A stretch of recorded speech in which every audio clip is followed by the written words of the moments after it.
Hello जय हिंद दोस्तों, climax तक में आपका स्वागत है।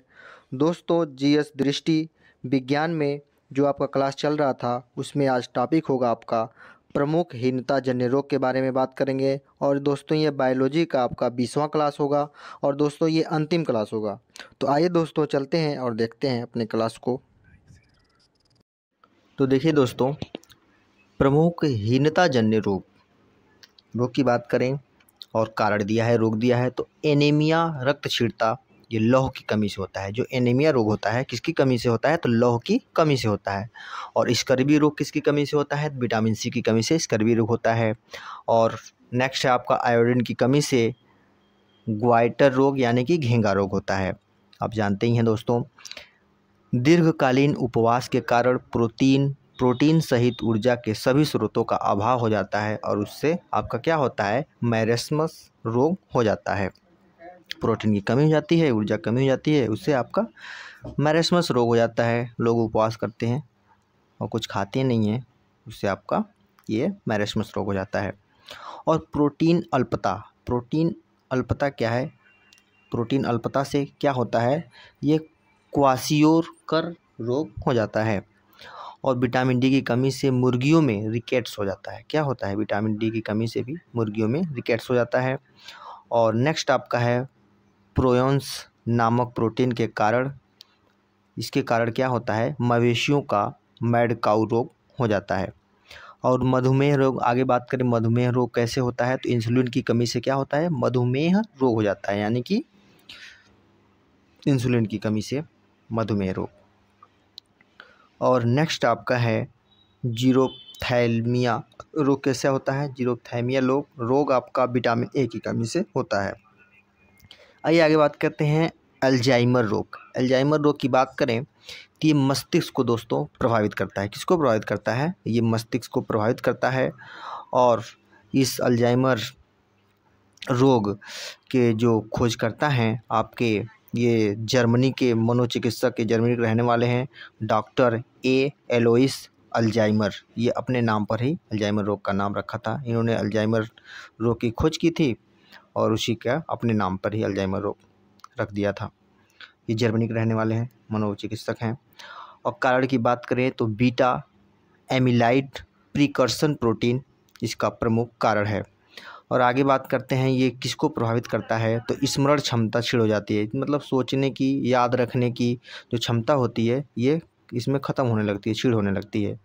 और प्रभावित रोगी कौन होते हैं? जैसे इसमें मुख्यतः जैसे कि जो ओल्ड एज के लोग हैं, जैसे कि मान लीजिए 48 से 50 से 65 की जो ऊपर के लोग हैं, बीच के लोग हैं, 50 से ऊपर के लोग हैं, उसमें ये रोग ज़्यादातर पाया जाता है।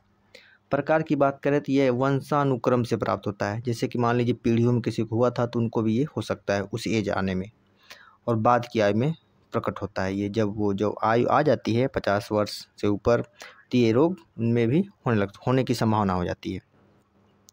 आगे बात करते हैं दोस्तों पार्किंसन रोग की बात करें तो देख सकते हैं चित्र के माध्यम से कि ये क्या करता है? मस्तिष्क में तंत्रिका कोशिकाओं की क्षति के कारण डोपामाइन का स्तर कम हो जाता है। इसका कारण यही है।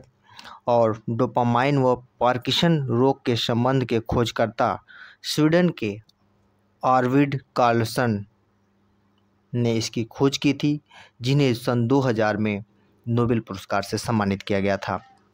बात करें कि इस रोग को दूर करने की औषधि की, तो एल-डोपा नाम की एक औषधि होती है, उससे इसको कम किया जा सकता है। कौन सा रोग? पार्किंसन रोग को। आगे बात करते हैं प्रभावित अंग। ये किस अंग को प्रभावित करता है? तो ये भी आपका तंत्रिका तंत्र को प्रभावित करता है। आपको बता दें कि लक्षण क्या है, कैसे पता चलता है, क्या लक्षण होते हैं इस रोग के? तो संतुलन होता है बिगड़ने लगता है, हाथ पैर कांपने लगता है दोस्तों इस रोग में, पार्किंसन रोग में। आगे बात करते हैं नेक्स्ट आपका मिनामाटा रोग। मिनामाटा रोग में क्या होता है? ये पारा से उत्पन्न विषाक्तता रोग है और ये जापान के मिनामाटा खाड़ी से इसकी उत्पत्ति हुई थी वहीं से, जापान से। और ये केंद्रीय तंत्रिका तंत्र को प्रभावित करता है। इसमें क्या होता है कि शरीर के अंग जैसे होठ तथा जीभ का काम करना बंद हो जाता है। आँखों में धुंधलापन आ जाता है, दिखाई देना कम हो जाता है, मानसिक असंतुलन होने लगती है, यानी कि मानसिक असंतुलन भी खोने लगता है आदमी। आगे बात करते हैं दृष्टि दोष। दृष्टि दोष की बात करें, इसमें अबिंदुकता, और इसका लक्षण क्या है, व्यक्ति की संपूर्ण दृश्यता में कमी हो जाती है, जो आदमी देखने की क्षमता है उसमें क्या होती है, कमी आने लगती है। बात करें उपचार की, तो इसमें बेलनाकार लेंस का प्रयोग किया जाता है। ये दोस्तों आपका रिवीजन क्लास है, और इसमें क्या हो, नेक्स्ट आपका आता है मोतियाबिंदु। मोतियाबिंदु नॉर्मल आई विथ कॉन्टैक्ट। जैसे कि लक्षण की बात करें तो आँख के लेंस का अपारदर्शी होना, यानी कि जो आँख का लेंस है, जो देखने की क्षमता होती है, वो पूरा एक से दूसरे ओर नहीं देख पाते हैं, तो उसी में क्या होता है, आपका मोतियाबिंद हो जाता है। इसी कारण इस पार से उस पार तक नहीं दिखता, तो इसीलिए दिया है यहाँ पर आपका अपारदर्शी होना, यानी कि पारदर्शी नहीं होता है। और इसमें क्या होता है, ऑपरेशन करके कृत्रिम लेंस इसमें लगाया जाता है, उसके बाद दिखने लगता है। आगे बात करते हैं मायोपिया। इसका अन्य नाम, मायोपिया को हम निकट दृष्टि दोष के नाम से भी जानते हैं। इसमें क्या होता है, दूर की चीज़ें न दिखना, मतलब दूर की चीज़ें कम हल्की दिखाई देने लगती हैं, मतलब न दिखाई देना। और इसमें इस निकट दृष्टि दोष को दूर करने के लिए अवतल लेंस का प्रयोग करते हैं दोस्तों। आगे बात करते हैं हाइपरमेट्रोपिया। हाइपरमेट्रोपिया को दूरदृष्टि दोष के नाम से जानते हैं।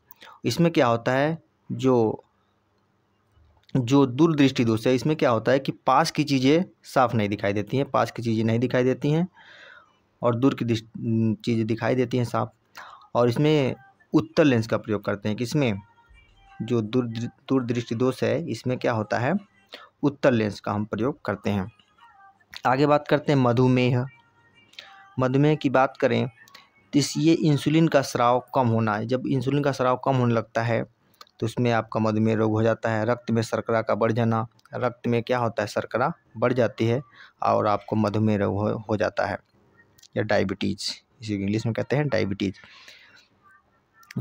बात करें तो विश्व मधुमेह दिवस प्रतिवर्ष 14 नवंबर को मनाया जाता है। आयुर्वेदिक उपचार की बात करें तो कहा जाता है कि मेथी का बीज और करी पत्ती को खाने से ये आपको जो डायबिटीज़ है कंट्रोल में रहता है, मधुमेह जो है आपका कंट्रोल रहता है। इंसुलिन की खोज की बात करें तो बेंटिंग तथा मैक्लाइड ने इसकी खोज किया था 1923 में, इन्हें नोबेल पुरस्कार से सम्मानित किया गया था।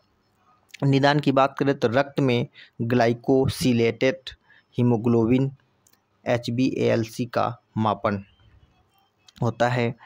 और आगे बात करें दोस्तों इसी क्रम में, तो देखिए यहाँ पे दिया है मधुमेह रोग के कारण। मधुमेह रोग होने के कारण क्या है, इसमें देखिए अग्नाशय और अमाशय दिया है।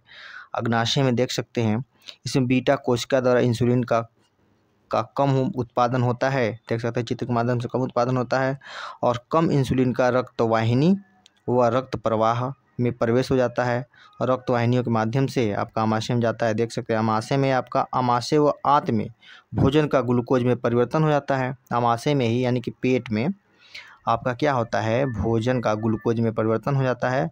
उसके बाद आपका ग्लूकोज का रक्त वाहिनी व रक्त प्रवाह में प्रवेश हो जाता है। इसमें क्या होता है कि कम इंसुलिन के कारण शरीर की कोशिकाओं द्वारा ग्लूकोज का उपयोग न हो पाना, इसका प्रमुख कारण है मधुमेह रोग होने का। और रुधिर वाहिनी में ग्लूकोज का जमाव हो जाना, जम जाता है, और जम जाना ये भी एक प्रमुख कारण है आपका मधुमेह रोग होने का। कारण क्या है, हो जाता है तब ये होता है। आगे बात करेंगे अग्नाशय। अग्नाशय की बात करें तो आप देख सकते हैं पेट के माध्यम से कि लैंगरहैंस की दीपिका इसमें पाई जाती हैं, बीटा कोशिका पाई जाती है, बीटा सेल पाई जाती है, अल्फा सेल पाई जाती है, और डेल्टा सेल पाई जाती है, एफ कोशिका पाई जाती है, और बहिस्रावी अग्नाशय इसमें पाया जाता है। आगे बात करें, नेक्स्ट है आपका इंसुलिन उत्पादन हेतु जेनेटिक इंजीनियरिंग में प्लाज्मिड का उपयोग होता है, जिसमें आप देख सकते हैं जीवाणु प्लाज्मिड DNA का एक छोटा खंड होता है। कौन, आपका प्लाज्मिड क्या होता है, DNA का एक छोटा खंड होता है। इसमें आज जैसे कि देख सकते हैं टूटता है, प्लाज्मिड का रिस्ट्रिक्शन होता है, फिर एंडोक्लिएज और एंजाइम द्वारा खंडन इसका होता है, टूटता है। ये आप देख सकते हैं क्रम वाइज दिया गया है। फिर एंजाइम द्वारा खंडन इसका होता है, फिर मानव में इंसुलिन उत्पन्न करने वाले जीन का प्लाज्मिड में निवेशन होता है, उसके बाद आपका अभियांत्रिकी प्लाज्मिड का पोषी जीवाणु में निवेशन होता है, फिर नेक्स्ट उसके बाद क्या होता है, जीवाणु में विभाजन तथा इंसुलिन उत्पादन प्रारंभ हो जाता है, देख सकते हैं। इसके बाद नेक्स्ट आपका आता है पीलिया यानी कि जॉन्डिस, एक काफ़ी खतरनाक बीमारी है। जॉन्डिस को हम पांडु रोग के नाम से भी जानते हैं, याद करिए, एक क्वेश्चन इंपॉर्टेंट है। पीलिया को हम पांडु रोग के नाम से भी जानते हैं। यह क्या करता है, आपको यकृत को प्रभावित करता है और इसके यकृत को प्रभावित करता है, यकृत खराब हो जाता है, इससे जहाँ मृत्यु भी संभव है, यानी कि मृत्यु भी हो जाती है। इसमें लक्षण क्या है कि जो मूत्र है वो पीला हो जाता है, हरा होने लगता है, त्वचा एवं नेत्र भी पीले पड़ने लगते हैं, शरीर भी आपका पीला पड़ने लगता है। ये लीवर को प्रभावित करता है, क्या करता है, ये लीवर को प्रभावित करता है। और बिलीरुबिन का शरीर में फैलना इसका प्रमुख कारण है। आइए आगे बात करते हैं, आपका हृदयघात रोग है आपका हार्ट अटैक। हार्ट अटैक की बात करें, तंतु ऊतकों में चकत्ते एवं कोलेस्ट्रॉल तथा लिपिड पदार्थों का जमा होना। क्या होता है, जो रक्त मार्ग है उसमें क्या होता है, आपका कोलेस्ट्रॉल का जमा हो जाता है, लिपिड पदार्थों का जमा हो जाता है, उससे आपका ये क्या होता है, हार्ट अटैक होता है, यानी कि हृदयघात होता है ने। और इसमें क्या होता है, एथेरोस्क्लेरोसिस। उसके बाद क्या होता है, हृदय धमनियों में रक्त का थक्का बन जाता है, रक्त धमनियों में थक्का बन जाएगा। उसके बाद क्या होगा, बढ़ावा देने वाले कारक क्या है इसमें, मोटापा है, उच्च तनाव है, धूम्रपान है, वसायुक्त आहार आदि करने से क्या होता है, ये हार्ट अटैक होता है, हृदयघात रोग होता है। जब मोटापा होगा, जो जायज़ सी बात है, वसा बढ़ेगी तो जो रक्त वाहिनियाँ हैं उसमें एक जमा होगा, उसके वजह से आपका हार्ट अटैक हो सकता है। नेक्स्ट बात करें निदान की, तो किसमें क्या होता है, कैथ लैब एक ये निदान का करता है। प्रभावित अंग की बात करें तो ये हृदय को प्रभावित करता है। और बात करें उपचार के लिए जो औषधियाँ हैं घरेलू, इसमें क्या होता है, रुधिर स्कंधी रोगी औषधियाँ हैं, और उदाहरण में एस्पिरिन इसका प्रमुख उदाहरण है। शल्य चिकित्सा की बात करें तो बाईपास सर्जरी होता है इसमें आपका हृदय रोग में, हृदय रोग कह रहे हैं, इसमें आपका हृदयघात में। और आगे बात करते हैं, हृदय धमनी में शरीर से दूसरी धमनी जोड़ना, फिर छाती की मेमोरी धमनी, फिर हाथ से रेडियल धमनी और पैर से सेफनस धमनी को जोड़ा जाता है। आइए बात करते हैं क्लोन से तैयार किया जाने वाला पहला जीव कौन सा है, बता दें आपको, भेड़ थी, और उसका नाम क्या रखा गया, जो पहली क्लोन से तैयार किया गया जीव भेड़ था, उसे नाम रखा गया डॉली। देख सकते हैं क्लोन भेड़ आदि की डाली की जन्म प्रक्रिया क्या है। जैसे पहले क्या किया गया, दो भेड़ ली गई, पहली भेड़ और दूसरी भेड़, देख सकते हैं पिक के माध्यम से। तो फर्स्ट भेड़ से क्या किया गया, पहली वाली भेड़ से ली गई स्तन कोशिकाओं से न्यूक्लियस केंद्रक व वियोजन लिया गया। उसके बाद आपका क्या हुआ, दूसरी भेड़ थी, उससे क्या किया गया, सेकेंड भेड़ से ली गई अंड कोशिका या केंद्र वाहिनी अंड कोशिका ये लिया गया। फिर क्या किया गया, संलयित कोशिका बना। उसके बाद भ्रूण का भेड़ था थर्ड, यानी तीसरी भेड़ में सरोगेट में प्रत्यारोपण किया गया, तीसरी भेड़ में से क्या किया गया, प्रत्यारोपण किया गया, और विभाजन के परिणाम स्वरूप भ्रूण का निर्माण हुआ और भेड़ या सरोगेट हुआ। उसके बाद क्लोन भेड़ डाली का जन्म हुआ, जो कि आनुवंशिकी रूप से भेड़ प्रथम के समान है। आप समझ सकते हैं पहला क्या हुआ कि सामान्य दो भेड़ ली गई, एक भेड़ से और दूसरी भेड़ को मिलाकर तीसरी भेड़ में इसे संचयित कोशिका में के द्वारा इसे किया गया, और इस जो प्रक्रिया हुई इसे क्लोन प्रक्रिया कहते हैं। और इसके माध्यम से जो भेड़ पैदा हुई, जो भेड़ बनी, उस भेड़ का नाम डाली था, देख सकते हैं आप। आगे बात करते हैं दोस्तों, ये परीक्षा के दृष्टि पर प्रमुख दिए गए हैं क्वेश्चंस, तो आइए देखते हैं। इंटरफेरान है, इंटरफेरान क्या है, ये शरीर में विभिन्न रोगाणुओं के विरुद्ध रक्षात्मक प्रतिक्रिया के फलस्वरूप बनने वाला ये कैसा है, प्रोटीन है। ये इंटरफेरान क्या है, एक प्रोटीन है। ल्यूकेमिया क्या है, एक प्रकार का रक्त कैंसर है। ल्यूकेमिया एक प्रकार का क्या है, रक्त कैंसर है। आगे बात करें, नेक्स्ट आपका दिया है ल्यूकोडर्मा। ल्यूकोडर्मा क्या है, ये सफ़ेद दाग वाला त्वचा रोग है। देख सकते हैं आप, देखते हैं किसी को होता है सफ़ेद दाग पड़ जाता है त्वचा पे, उसको क्या कहते हैं, ल्यूकोडर्मा। नेक्स्ट है आपका हल्द्वानी स्थित DRDO की प्रयोगशाला रक्षा जैव ऊर्जा अनुसंधान संस्थान द्वारा विकसित ल्यूकोडर्मा के इलाज हेतु औषधि कौन सी है, ल्यूकोस्किन। नेक्स्ट है आपका एनोसिमपा या अघ्राणता संबंधी, इसे किससे संबंधित है, सूंघने की शक्ति के नष्ट होने से। क्या होता है जब ये रोग होता है तो सूंघने की शक्ति क्या होती है, क्षीण हो जाती है, कम हो जाती है। आगे देखते हैं, परीक्षा की दृष्टि से काफ़ी इंपॉर्टेंट और भी हैं। पहला पॉइंट है आपका स्लीप एपनिया है। ये कैसा है, स्लीप एपनिया, स्लीप, इसमें क्या होती है, निद्रा संबंधी विकार है। नाम से ही पता चल रहा है स्लीप निद्रा संबंधी विकार है, नींद ज़्यादा आती है। इम्फाइसीमा क्या है, इम्फाइसीमा एक प्रकार का क्रॉनिक प्रतिरोधी फुफ्फुसी रोग है। और नेक्स्ट बात करेंगे आपका औषधीय कैप्सूलों का बाह्य आवरण निर्मित होता है किसे, माड से, स्टार्च से। आपका जो कैप्सूल, औषधि कैप्सूल होते हैं, उसका जो बाहरी आवरण होता है वो मांड यानी स्टार्च से निर्मित किया जाता है। लीवर सिरोसिस का प्रमुख कारण क्या है, मदिरा सेवन। अगर लीवर सिरोसिस हो जाता है तो कैसे होता है, मदिरा सेवन करने से होता है।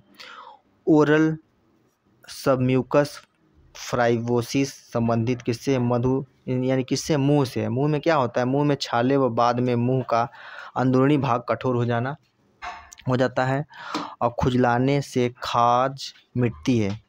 ये किससे संबंधित है, आपका प्रतिहिस्टामिन रसायन का उत्पादन बढ़ाने से। विभिन्न में दिया है जो रक्त है, रक्त का क्या है, रक्त आपका संयोजी ऊतक है। केचुआ क्या है, हीमोग्लोबिन प्लाज्मा में घुला होता है। हीमोग्लोबिन कैसा है, एक प्रोटीन है। और सिस्मोमैग्नोमीटर क्या है, ये रक्त दाब का मापक यंत्र है। RH कारक क्या है, बंदर में। और प्रतिजन क्या है, प्रतिपिंड या प्रतिरक्षी के निर्माण के उद्दीप करते हैं इसमें, प्रतिजन में। प्रोटीन क्या है, मानव रक्त की श्यानता का कारण है प्रोटीन। किडनी स्टोन क्या होता है, कैल्शियम ऑक्जेट। और यकृत की बात करें तो यकृत में यूरिया की उत्पत्ति का कार्य होता है। एंजाइम क्या होता है, एंजाइम पेप्सिन अमाशय प्रोटीन का पाचन होता है। जो प्रोटीन का पाचन किससे होता है, तो एंजाइम से प्रोटीन का पाचन होता है। ट्रिप्सिन अग्नाशय और टाइलिन लार ग्रंथि ये हैं। और गैस्ट्रिन क्या होता है, हार्मोन्स अमाशय की जी सेल तथा ग्रहणी है। और नेक्स्ट आपका अमाशय क्या है, अमाशय में प्रोटीन का पाचन यहीं से प्रारंभ होता है, आपका अमाशय से। दोस्तों ये आपका बायोलॉजी का 20वां क्लास था दोस्तों, और ये आपका बायोलॉजी का ये अंतिम क्लास है। जो आपका जो क्लास चल रही थी 1 से लेकर 20 तक, ये सभी आपकी रिवीजन क्लास थी। जो आपके GS दृष्टि का ये घटना चक्र का रिवीजन क्लास था। आशा करता हूँ दोस्तों अच्छा लगा होगा। और दोस्तों अपने क्लाइमेक्स तक चैनल को सब्सक्राइब करें, शेयर करें और बेल आइकन को दबाना ना भूलें दोस्तों, ताकि सारी नोटिफिकेशन आपके पास पहुंच सके। तो वीडियो देखने के लिए धन्यवाद। आपका दिन शुभ हो।